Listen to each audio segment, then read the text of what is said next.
شمع علم زمانے میں جلاتے جاؤ، شمع علم زمانے۔ اعوذ باللہ من الشیطان الرجیم، بسم اللہ الرحمن الرحیم۔ ناظرین کرام السلام علیکم ورحمۃ اللہ وبرکاتہ۔ انشاءاللہ تبارک و تعالی آج ہم لوگ پڑھیں گے شرح میعات عامل کی النوع الثانی عشر۔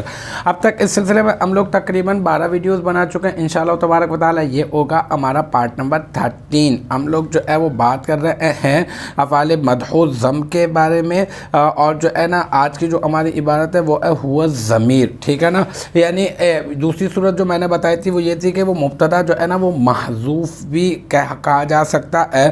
تو یہاں پہ جو ہے نا یہ جو عبارت ہے، یہ جو ہوا جو ضمیر ہے نا، یہ مبتدا محذوف کی طرف لوٹ رہی ہے، یعنی کہ وہ جو مبتدا محذوف ہے نا وہ ضمیر ہے۔ بتایا جا رہا ہے کہ اگر آپ مبتدا کو محذوف مانیں گے تو وہ جو مبتدا جس کو محذوف مانیں گے وہ ضمیر ہوگی، ٹھیک ہے۔ ہوا ضمیر، ٹھیک ہے۔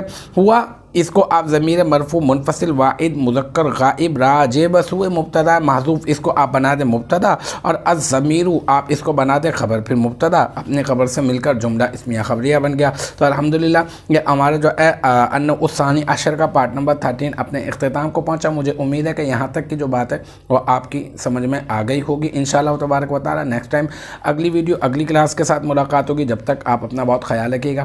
وآخر دعوانا ان الحمدللہ رب العالمین۔